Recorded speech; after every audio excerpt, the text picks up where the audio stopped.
Stand on this wall.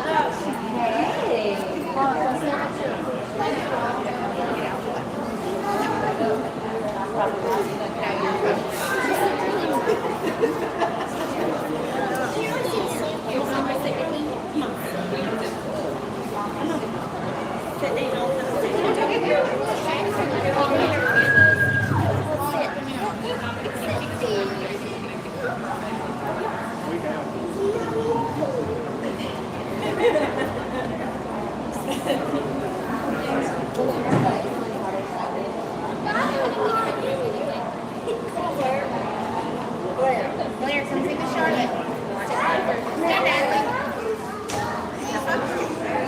Step over the floor.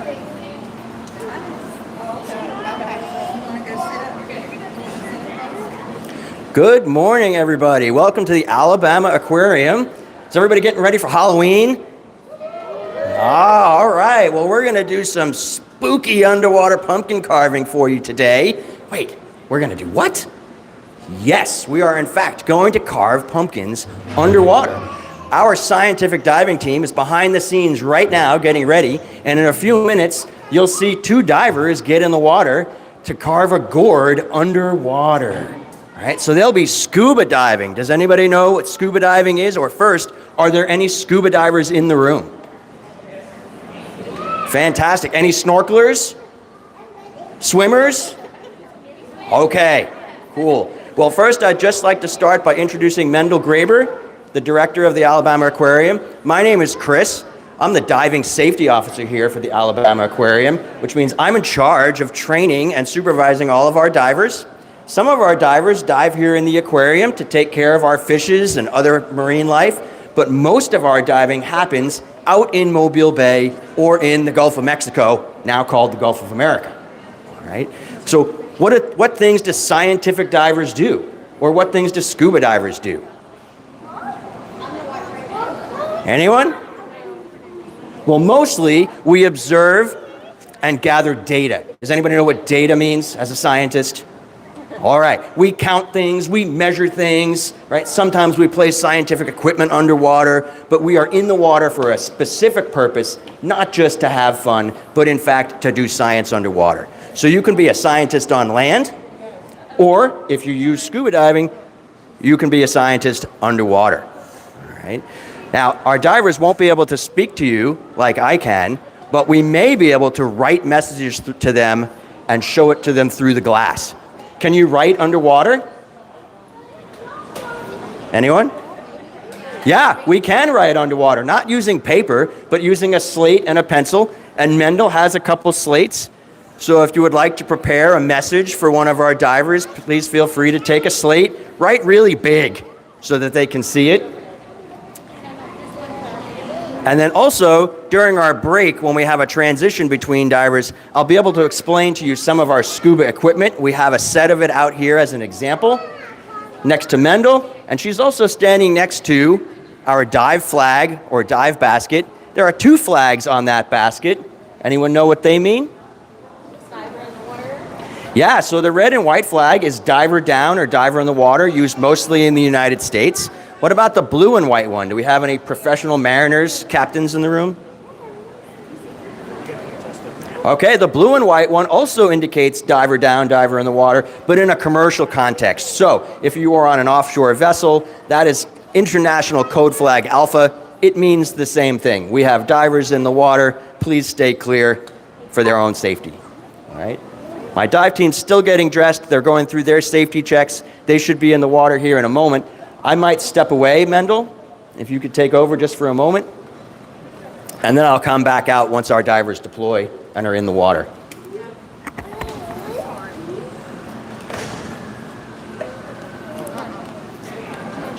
Okay. Do you want this? No, it's fine. I'll just be loud. Okay. So this fun exercise is also a good way for the divers to test a lot of skills. So planning a dive, there's a lot of planning that goes into a dive like this before it even happens. So they have to anticipate say for example, the pumpkins are buoyant, they float. So the divers have to anticipate that and plan for that, because trying to carve a floating pumpkin, would add add a lot of difficulty to that task. They have to plan for their safety, as Chris mentioned, and they have planned to light that pumpkin once they carve it.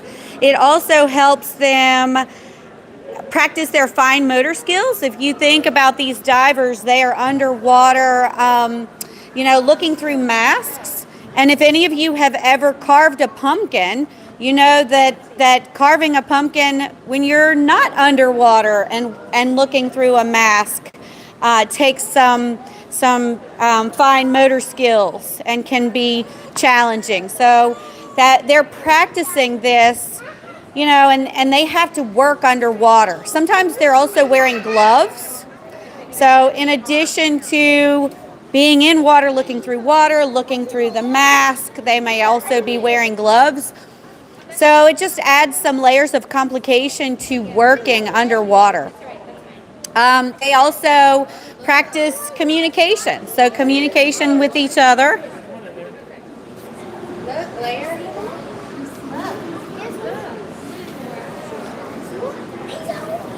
Y'all are welcome to come close and sit close. If you're moving over here, just watch these lines we have strung across and don't trip. So if you have one of the slates, or if you would like to, you can write a message to the divers. You can ask a question.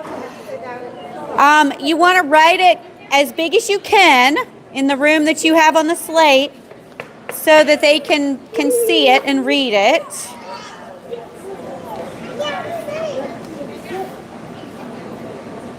Okay, we have diver AJ in the water.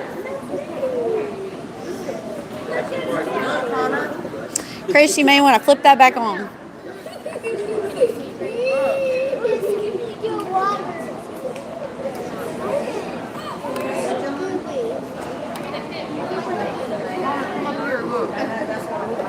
Okay, we have our diver AJ is the first one in the water.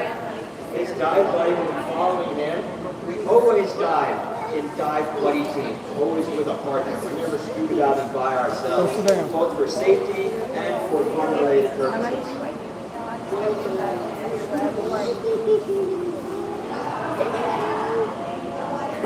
Oh, he says hi.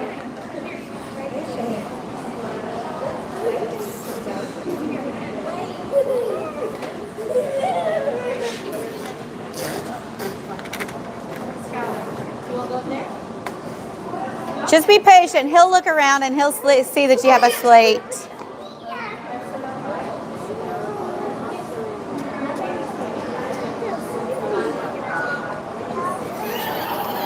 And next we have diver Adelaide in the water joining AJ.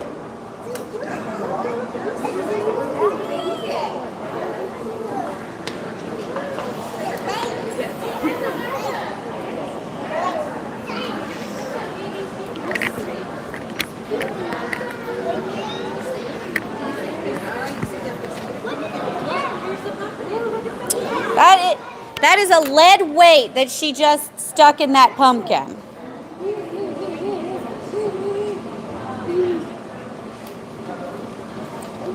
So while you were in the back, I explained to them that pumpkins are buoyant, and so they have to plan for.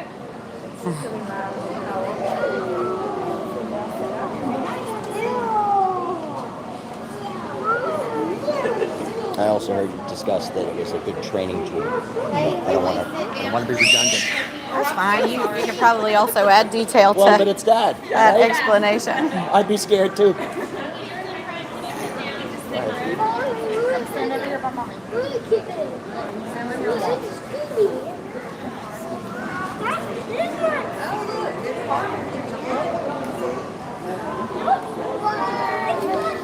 Do you want to stand up and put your slate close to the glass?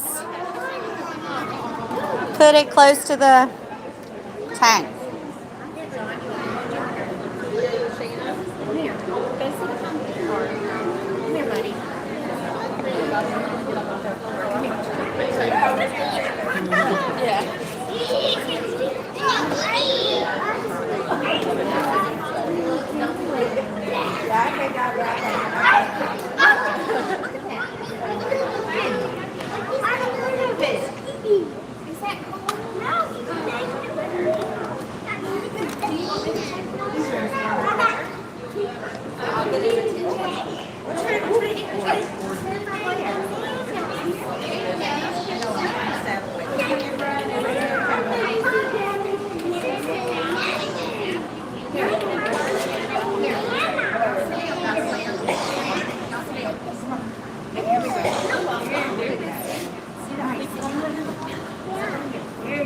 I'm right here.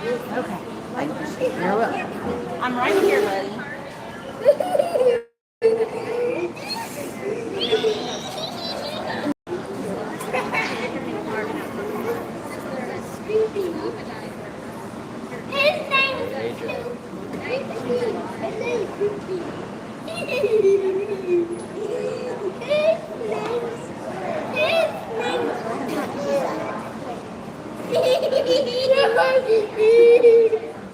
I'm right here.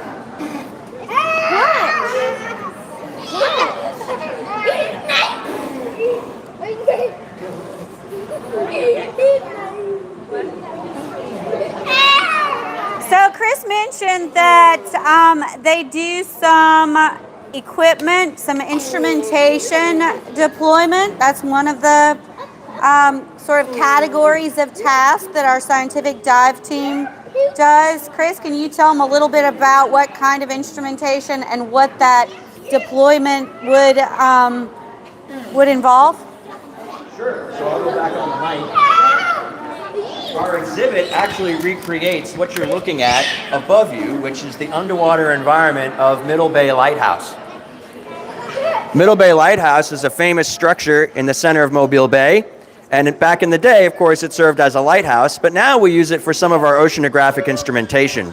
So if you're from Alabama, the ARCOS system, Alabama Real-Time Oceanic Sensing, ARCOS, you can find ARCOS on the internet.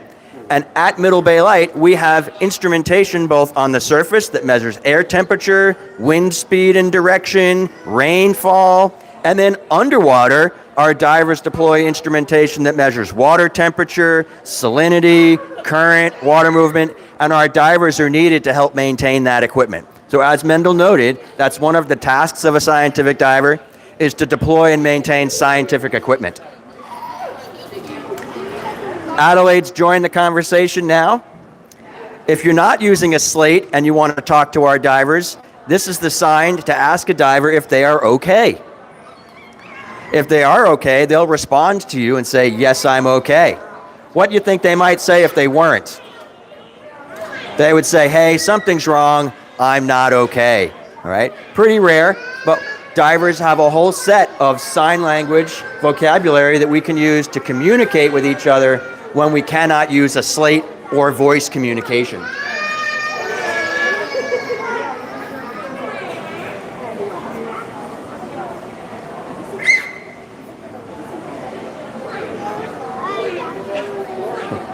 Somebody left it over here. Oh, Come on. I got an eraser in the back.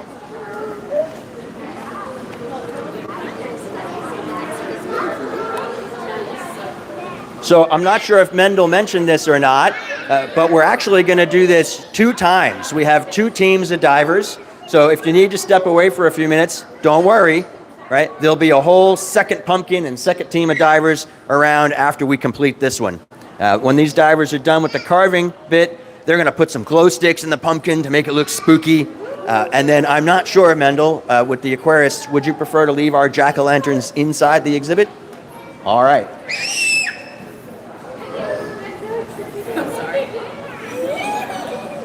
Do you think the fish are curious about what they're doing? He's waving to you.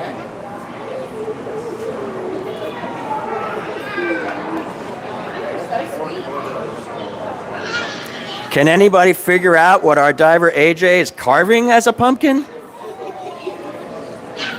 What is his design? I'm not sure, but I'm pretty certain he told me it was one of the fishes that you could find in this aquarium.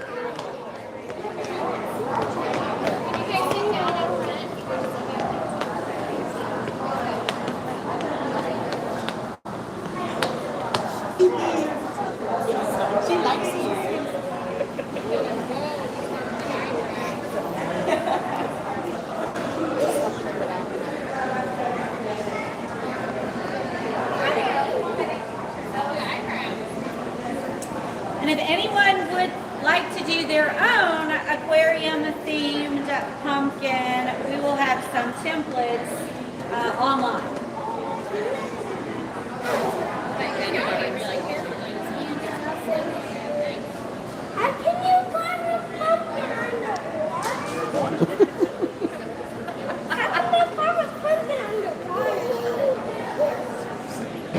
I think he's doing a pretty good job, don't you? Right? Are they doing a good job with that? Yeah. What does it look like to you? Looks like a tummy. A tummy. Does anybody have any guesses? Fish. It's a fish from this aquarium. What kind of fish, maybe? What is that? Pufferfish. I think you might be right. Say it louder. Pufferfish. Ah, I think it is a pufferfish. Wow. The pufferfish doesn't actually live in this exhibit. Mendel, which exhibit does the pufferfish live in? We have a few different kinds of pufferfish. So we have one in the big Gulf of Mexico tank. So that's In the Gulf tank. a big one. It's a big one. We saw that one, didn't we? Yeah. Good job. All right, somebody, I have a question for them. Would somebody like to hold this slate up? Is this your first underwater pumpkin carving? Oh, excellent. So the question for the divers is this your first underwater pumpkin carving? Let's see if we can get Adelaide to answer.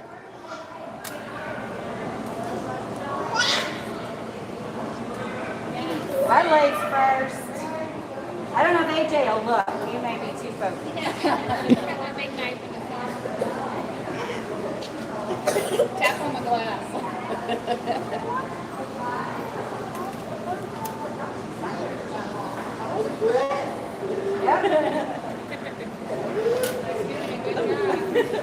Chris, what are some reasons they use knives underwater? Oh, so Angela, I didn't introduce Angela, our public relations director here at the Sea Lab. She asks from the online community, what are some reasons other than carving pumpkins, why might a diver carry a tool or a knife underwater?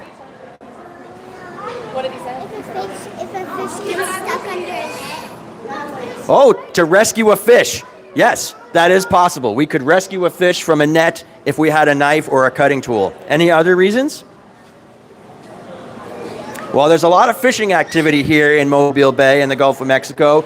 Usually our divers don't get entangled in any of that gear, but if we were to encounter some fishing gear, line in the water, we'd be able to safely cut our way out of that. So divers always carry at least one cutting device. Sometimes it's a knife, sometimes scissors work better, but certainly they're useful for carving pumpkins as well. What other tools do we carry? Knives, scissors, underwater slates. Our diver, AJ, you can see right there on his wrist, he's carrying a dive computer. That dive computer gives him an indication of where he is in the water, so how deep he is and how long he's been in the water. Also, how long he is allowed to stay in the water. We can't stay in the water forever. On our scuba gear, I can show during the break, we also have air gauges or pressure gauges to let us know how much air is remaining in our scuba unit. Yay! Good job, all right. Applause, Chris. Is there Underwater applause would be Symbol golf that's clap. underwater Yes, pro- golf clap. Applause. Fantastic. It's a porcupine fish. Good job, Dive Team 1. Now let's see if they remember to put the spooky light in it. So you're seeing some more of the tools that Angela mentioned. Certainly, we're using them today, but there are lots of reasons. We bring bags underwater to catch or carry things, carry our tools. They're using their slates. How long can they stay underwater? How long can you stay underwater? Well, that depends on a number of factors. The first is the size of your scuba cylinder. Just like your gas tank in your car, certain divers carry bigger gas tanks than others. So that would be the first answer to that question. The second is how large is the diver? A diver the size of AJ, he's kind of a big guy. He's going to breathe more air than a smaller person like Adelaide or myself. And then the last factor for determining how long you could stay underwater would be your depth. The deeper you go, there's more pressure. And that pressure requires that you consume more air with every breath that you take.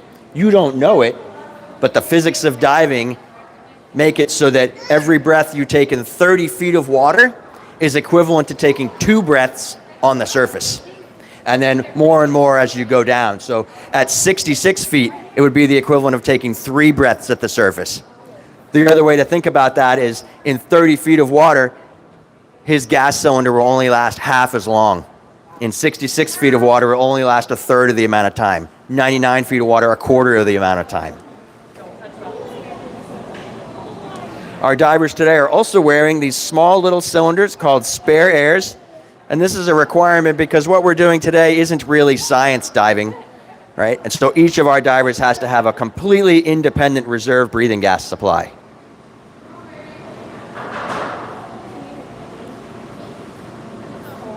How many hours of diving to be a scientific diver? The question is, how many hours of diving does it take to train to be a scientific diver? Well, according to our AAUS, or American Academy of Underwater Sciences standards, it requires a minimum of 100 hours of training and 12 training dives. That's a pretty significant time commitment.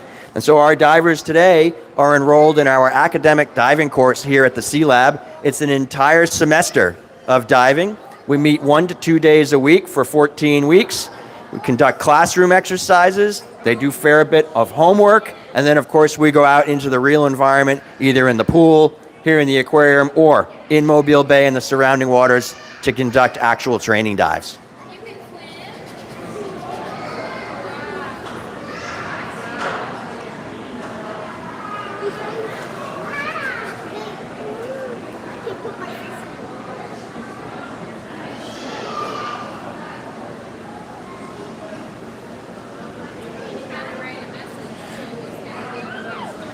All right, divers, we only have one set of glow sticks. Don't use them all on the first pumpkin. I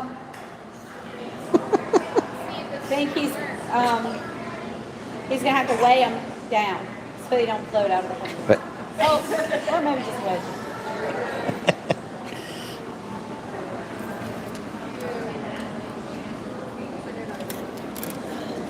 we'll have our second team of divers take care of that lighting issue and recover some of those light sticks from pumpkin number 1.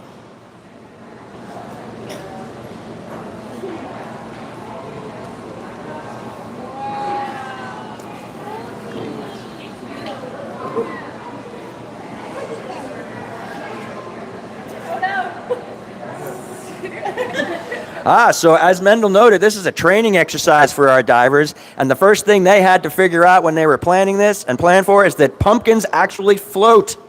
So you can see we just lost our lid there, and they might have to figure out a way to secure the lid so it doesn't fly off again.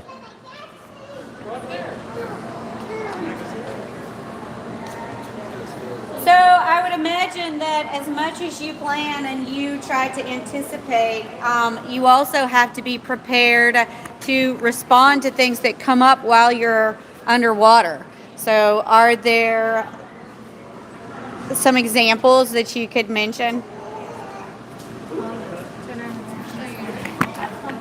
All right, so Adelaide is signaling that they're about to ascend. Thumbs up means go up. And so Mendel asked, how do we prepare for things that come up suddenly underwater? We do a lot of training. So 12 dives gets us pretty much trained to handle most emergencies underwater. We conduct a whole series of training in how to rescue divers underwater. And then all of our dives contain some sort of a mission. So today's mission is carving a pumpkin underwater. Last week, we were collecting marine specimens for the aquarium. So because every training dive includes a task, we're pretty much trained to handle almost anything that could occur.